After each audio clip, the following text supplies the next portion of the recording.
I want to preface by saying that my final product is not ready to display, but I will work to make sure that it is done by FPN 9. But I will explain in my speech my product to the best of my ability.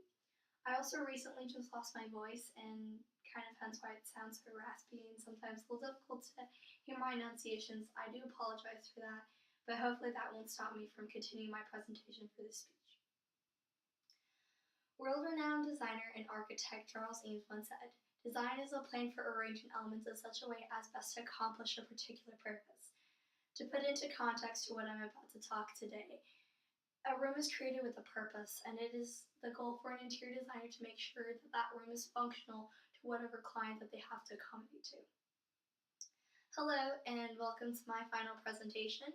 My name is Rachel Wang, and my field of study is interior design. I've actually gotten a lot of questions, and people were curious why I decided to choose interior design as my field of study, or why I wanted to become an interior designer. When I was younger, I liked playing with dollhouses. I mixed a lot of the wooden furniture that was provided in the dollhouse with other various materials, whether it was paper or little eraser, those pencil cap erasers, or Legos, and even pom-poms sometimes, and just mixed and matched around with them. And I created different and unique, spunky looking rooms that just wasn't what you would see in a traditional dollhouse. And I think that was one of the happiest memories of my childhood, and I enjoyed it so much. I probably did that more than going outside or even doing my homework sometimes, as bad as that sounds. But it was something that I always just loved and enjoyed doing, was just trying to make old things new, and just trying to find new creative ideas and different ways to solve things. I don't think I actually realized this was a profession until I was about 11 years old. And at that time, I watched a lot of the Home and Garden Television Network, or known as HGTV. And there was this one show, it's called Design Star. I believe they renamed it now. But it was a show where there were potential interior designers that could have their own show on HGTV. And the very first project that they had was transforming their living space from scratch and creating a living space that was livable and looked great. And what I think was the most mind-blowing about all of it was watching these visions and the ideas that they had become a reality, and it was almost mind-blowing, and it was so exciting just to see that all come to life. And a light bulb went off in the back of my head, and a voice little alongside that came with it just told me, "You should do it. You should become an interior designer." And since then, I don't think I've really changed that profession, just because before even considering interior design, I've always wanted to become a teacher because I loved helping others, and that was also another big thing that contributed to why I wanted to do interior design. And going into high school, I actually took a basic interior design course, and that furthered my interest in wanting to understand the interior design field more, not just only what's in the classroom, but just what's really out there. And I think ISM is such a great way of understanding your field, but not exactly working in the field as an actual professional. But before I do talk about my experiences and what I've learned about interior design and ISM, I do want to actually explain what ISM is. ISM stands for the Independent Study Mentorship, and it's a class where students are able to study whatever particular field of study that they want to get into. Whether they want to be a pediatrician, they can study pediatrics, or they want to be a certain type of engineering, they can study that. There's just a lot of different options that people are able to study, and it gives them the chance to be able to really research what they learn about the field and being able to interview real world professionals. And through those interviews, they're able to find a mentor which they shadow and gain that real world experience from. And alongside with that, students actually learn how to be able to act and dress more professionally. They also learn how to create their own resume and also conduct speeches like I am here today. I think the biggest thing about ISM is just being able to further understand my field. And The first question now goes to, what is interior design? The general, more stereotypical definition of interior design is the fact that interior designers make homes look pretty. And that aspect is true. I do agree with that. But I think it encompasses more than just making homes look pretty, but it combines creativity, technical knowledge, and business skills in order to create functional and aesthetically pleasing design. To break down that definition, having creativity doesn't necessarily mean you're artistic. It could also mean that you think outside of the box, you think fast on your feet, you're able to find good, quick and simple solutions to problems.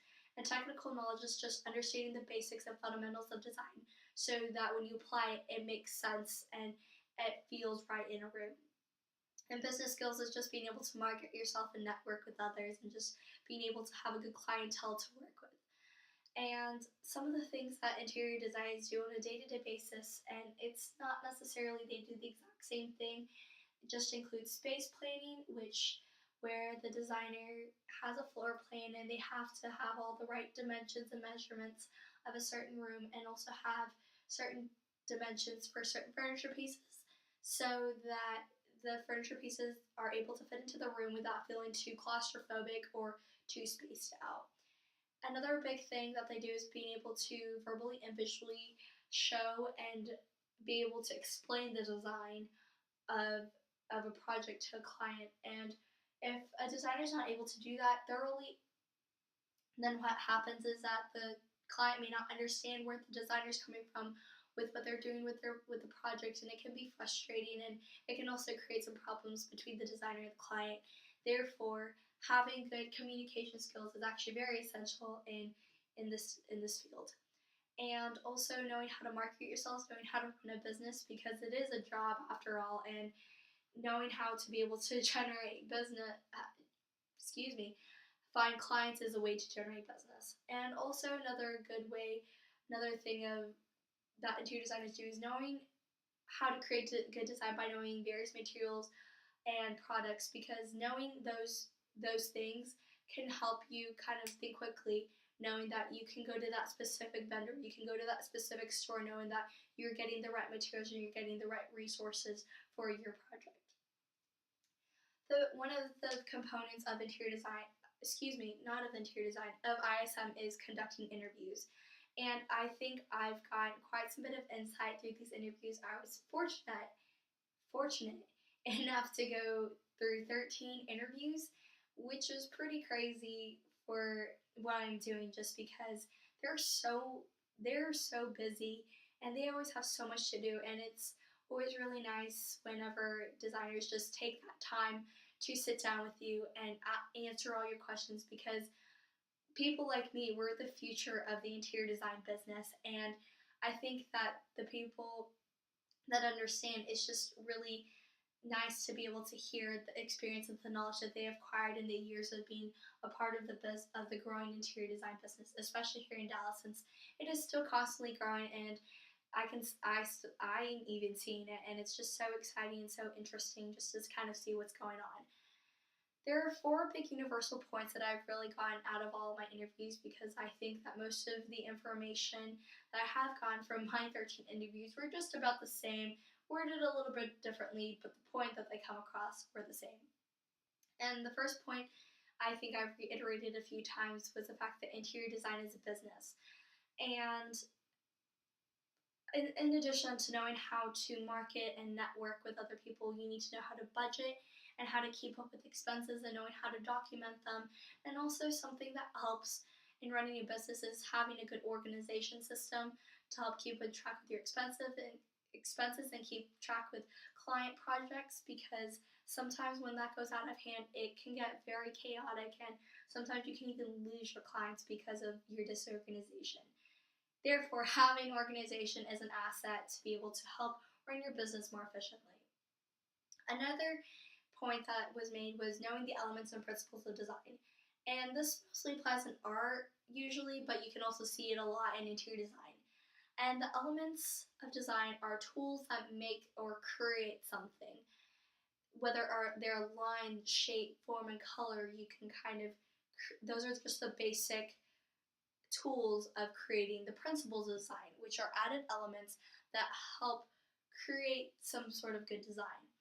A really common one that I've seen is emphasis, whether it is an accent, a huge brightly colored wall, or it is a statement piece of furniture. That's kind of using the principles of design, is using those elements and creating something more than just basic lines and shapes and forms. Another thing is understanding function. Some of the designers that I interviewed, they actually emphasize this point because when a room is not functional, it kind of defeats the purpose of the room because it's useless basically. And making a room that is functional helps create efficiency and flow in someone's home. And it obviously changes with every client because everyone has a different sort of lifestyle, and also trying to understand the client's lifestyle is really helpful in being able to figure out how to create the room to accommodate the client. And one really good example of that is the kitchen work triangle. It kind of is applicable to every home, but this is where the stove, the kitchen, and the sink make 3 points in a triangle to where it helped create the efficiency between the preparing to the cooking and to getting all the food and the ingredients needed to help cook. And the last point is probably one of the most important ones, is just being able to service people. And it's a very people-pleasing business, and it's also about satisfying the needs of the clients. And it's important that the designer is accommodating and being flexible with the client, just being able to work with them and be patient with them. And there are those clients out there that kind of are a little crazy in the head and sometimes are very difficult to work with. But it's just important that you are calm, cool, and collected as much as possible to be able to help accommodate the needs of the clients. And this is also how you are able to maybe even generate more clients, or even be able to have loyal clients come back to you and ask for your service. And through these interviews that I've been able to make, I have found an amazing mentor. Her name is Julie Brush. She is a graduate of the University of Southwestern Louisiana with a Bachelor of Arts in Interior Design. And she currently is the principal designer of Main Street Interiors Twin Designs and is the co-owner of this company with her twin sister. And through these experiences, it's just been so much fun. I think this has been one of the biggest highlights of the independent study program. This is actually the biggest component, hence the mentorship in ISM. But it's just given me such a more realistic perspective as to what really goes on in the field. It's not all picturesque as it seems. It's very realistic. You really get to see the nitty-gritty problems that happens whenever you're working on a project, or the client may be insufferable, may not want to work with you, or just basically being very ignorant about their ways. One of the biggest highlights that I have been able to experience with my mentor was going to the World Trade Center, which is located in downtown Dallas. It's the design center of Dallas, as a lot of interior designers call it.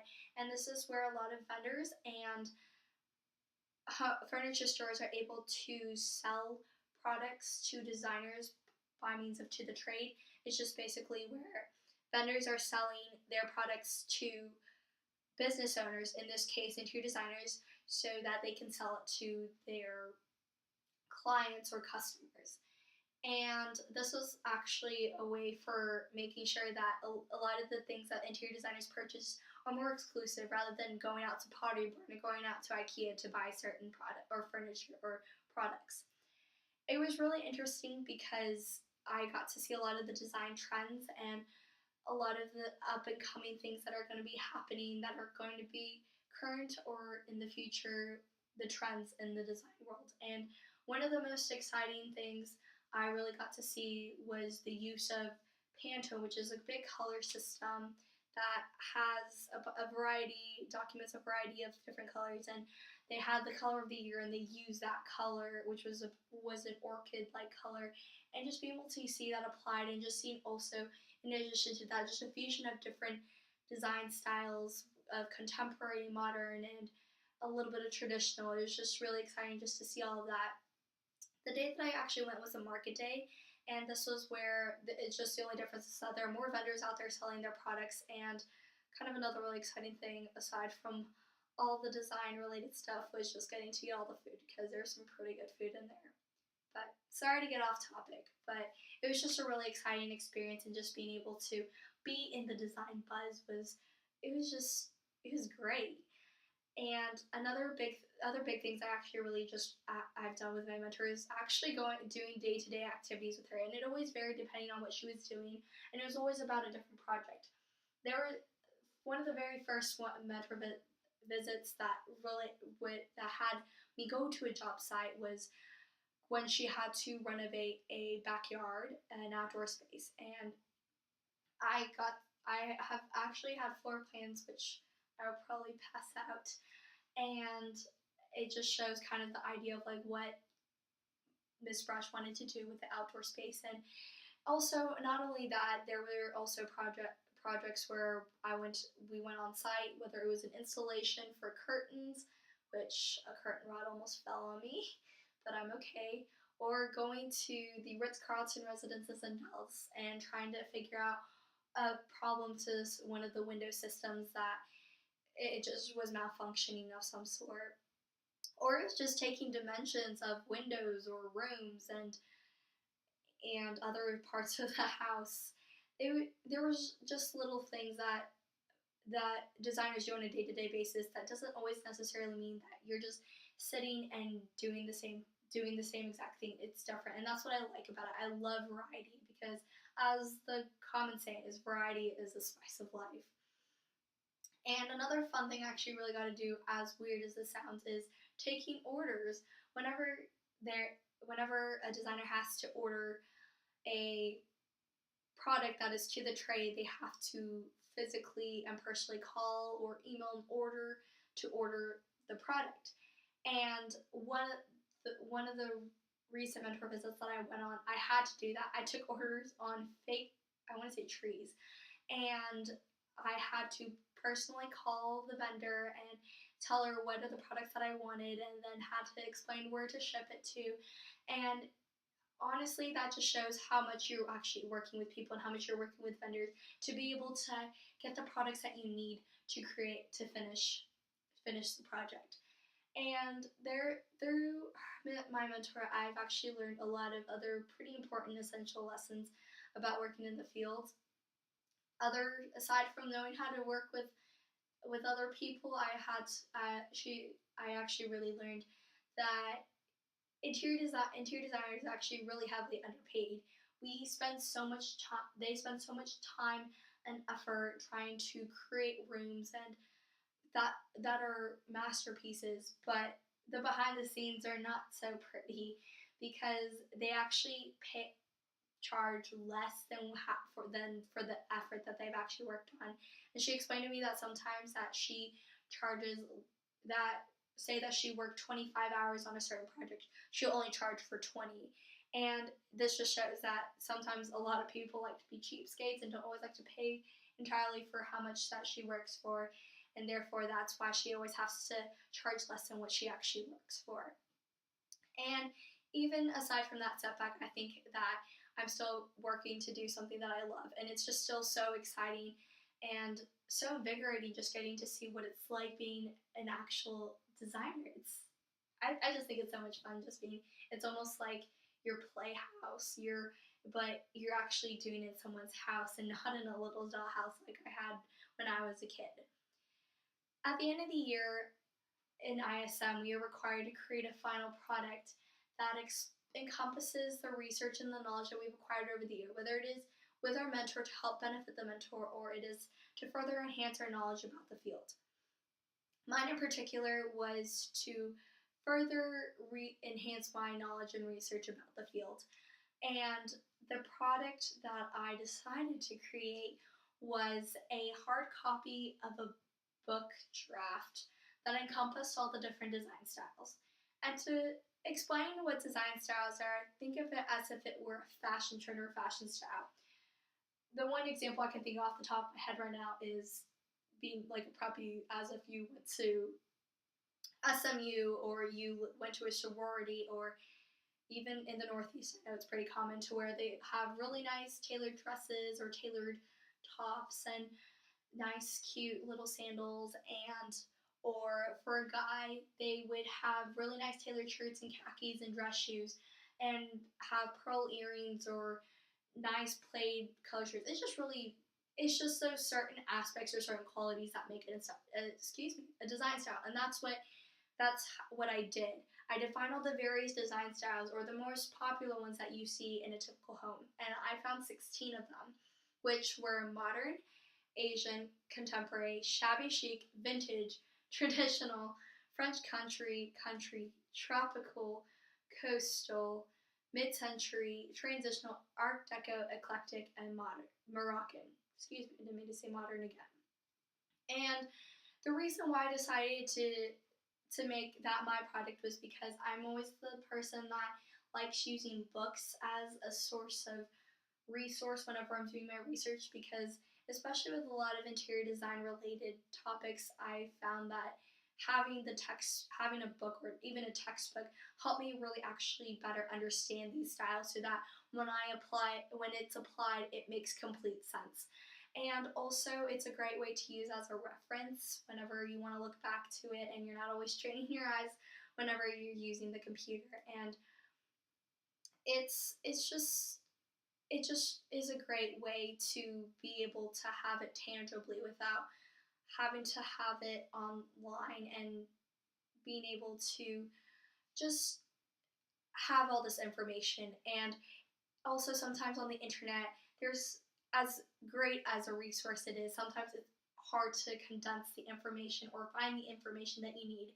And the book is used as the purpose to be able to find all that information that you have and condense it into the concise information that you need about the particular design style. And the process of going through this product, I first had to create a product proposal which explained everything that I was going to do with the product, what I needed to research, what I needed to find, and how I was going to create the product. And then I found these 16 design styles, and then I had to do my extensive research, finding out what encompassed that certain style, some of the elements and qualities, and I might have also added a few resources that explain that where you can find these certain products or furniture for that certain style. And then I actually contacted previous people that I interviewed for ISM to see if they were willing to let me borrow, or they were willing to donate some of their collection of samples or swatches that they had. And I also had to grab a few myself from the home improvement stores. And then I had to research extensively through online furniture websites and catalogs to find the right furniture pieces for that particular style. For example, I found a bench that fitted the Asian style with the bamboo legs and the natural wood finish, because that actually is what the Asian style is, just very natural, clean, and streamlined, and very sleek, and has a very nice, smooth finish to it. And with all those furniture and accessories that I found online, I then used all the various samples and swatches I had to create a design board physically. I know you can create one online, whether it's through Pinterest or just actually physically creating it online or on the computer. I did mine physically so that I'm able to tangibly touch and kind of feel how the style will look like and how it will be portrayed. And I took a picture of those design boards and then edited the lighting of it on Photoshop. And then in addition to that, put all the pictures and all the research content in an InDesign file and saved it as a PDF and went to go print it off as a book. And that kind of shows the huge and long, extensive process of the creation of my product. And while with anything that you do, sometimes there will be a few setbacks, and there were a few for mine in this situation. The first one was the fact that it was time consuming. I probably spent hours upon hours trying to find all these different furniture pieces, finding all this information on the furniture styles, and being able to having to mix and match with all the different samples that I had, and working with what I had to help create the style that I was hoping to achieve. Another thing that was a problem was the cost of it printing, because a custom book is actually pretty expensive because it's custom first off, and sometimes it costs a lot, but also sometimes it also takes a lot of time to ship it and send it, and I was a little hesitant about it coming in on time for FPN since I was spending so much time putting it together. Therefore, I just decided to create it as a book draft so that one day if I do decide to end up publishing it or creating the custom book itself, I have that draft for that. And another thing that I felt that was really that was a setback for me was that I didn't actually encompass all the design styles that are out there. And I only put 16 of the most popular ones, but there's so much more than just those 16. And unfortunately, I wasn't able to encompass all of it, just obviously due to time. But that won't dampen me from continuing that research on those other styles and just taking interest in all the other ones, because who knows, maybe they might become useful to me one day when I do become an actual interior designer and have to use the styles I never researched or touched originally. And speaking of the future, I kind of wanted to talk about what I wanted to do in the future. I am actually this upcoming fall semester am attending UTD and to major in business. I think a question comes up now as to why I decided to not major in interior design. The first big actual reason why I decided not to major in interior design was because they didn't provide that major, and UTD is predominantly engineering and science based and a little bit of business. But as to what was going on with everything going on in my life, UTD was the best option, but that's not going to stop me from pursuing my dream to become an interior designer. It's just a little setback, but I'm willing to work my way around it. In the case I do decide to stay at UTD, I might actually attend community college classes for interior design, so maybe that I could get a degree in interior design, but not necessarily a university degree. It's a community college degree. But I also hope to continue to do some sort of a mentorship kind of thing throughout college, just because it can further my experience and further my knowledge about working in the design field. I remember talking to one of the designers I interviewed for ISM, and she never actually originally majored in interior design, but she later on went to. But she wasn't a licensed designer, which means she's recognized by the Texas Board of Architects and architects that is a professional license, meaning that it's her own job occupation. She never got that, and she went on to explain that a lot of the things that she got for becoming an interior designer was through her experience. And I think with anyone, that's how we best learn, is through our experiences. And I hope that I can continue some sort of a mentorship to be able to further that experience and further acquire my knowledge and further increase my portfolio in hopes of becoming an interior designer. I wanted to also discuss about the big things that I've learned about myself through the course of this year and being a part of ISM, and also some of the things I've learned in ISM.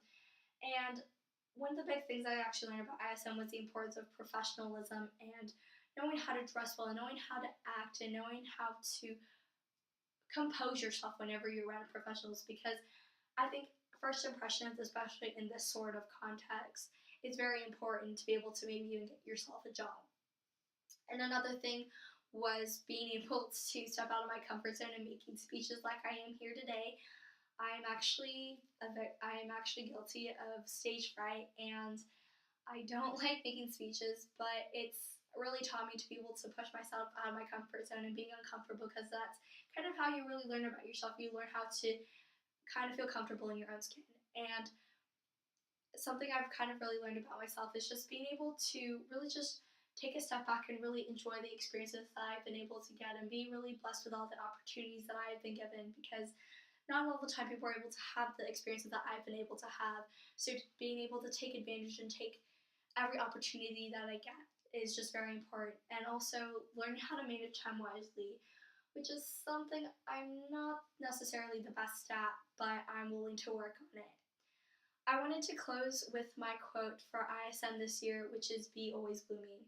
And to me, this quote means just not only stepping out of my comfort zone, but being able to try new things and being able to make mistakes and being able to enjoy everything that I've been given and being able to continue to grow as an individual, because the only direction that I will go from there, if I continue to do my best and work my hardest, is to move forward, to go up, and excuse me, to continue to grow. I have been very fortunate enough to be a part of ISM, and I've been really grateful for all the opportunities that I've been given. And this was just something I could more. It's just been more than I could have ever dreamed of. And I just really want to thank everyone who has supported me over the course of this year in ISM. I don't, I don't think I thank you enough for all the support and love that I've been given, and I do hope that you have been able to enjoy the kind of getting to see the experiences as much as I have. Thank you so much.